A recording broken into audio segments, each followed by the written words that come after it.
small behind-the-ear device which is intended to help people who have Parkinson's disease speak louder. So most people who are familiar with Parkinson's disease associate tremors with the disease. There are a number of other disease manifestations, but 89% of the people who have Parkinson's disease have an issue with speech, and the issue is they cannot speak loud enough to be heard. And so what our product does is it elicits an involuntary reflex known as the lumbar effect, which you've probably experienced, everybody has. When you're in a noisy restaurant, you speak louder to be heard.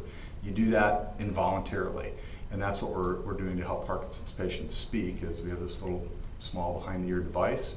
There's an accelerometer in there. When they start to speak, this background noise plays in their ear, causes them to speak louder. When they stop talking, the noise turns off.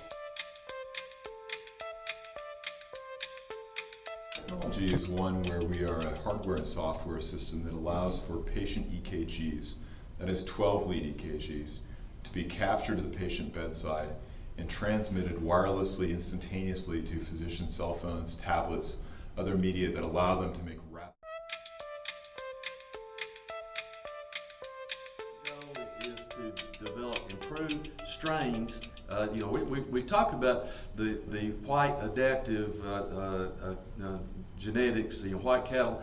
That's only a piece of what we are capable of doing. That's a very public and interesting part of what we're doing. But we're going to be developing genetic strains of cattle that are going to position the agricultural industry to meet this challenge. The whole project has stemmed out of personal experience. I was paralyzed when I was 17 doing gymnastics, and doctors said I had suffered a spinal cord injury and broke my neck, and doctors said, "You're never going to walk again." But I was able to get to facilities that could help me and do different therapies that are new and still in research. And so that stemmed this idea of trying to help other patients get to those therapies as well. So we're very similar to that of OpenTable or Hotels.com, where the patient goes on our website and they're walked through a process of filling out a health questionnaire and a profile, and then we do the work for them. Start from children. I have a little daughter, and she always wants the colorful food, candies, drinks. And I know, because I'm a food scientist origin, and although I'm in the business world for 15 years, but I know those things hurt people. It causes ADHD, and it causes even cancer. So I really don't want my daughter to eat those. And then we have to figure out a solution. And when we come across this technology, I think, oh, that's wonderful. We can use that to develop natural food, natural colors, and replacing all the artificial ones for our children to eat safe.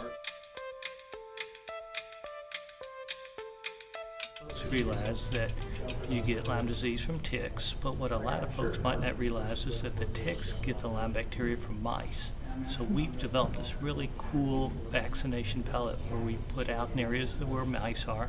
The mice consume it, they get clear of the bacteria, so then the ticks don't get it, and then subsequently people don't get the disease.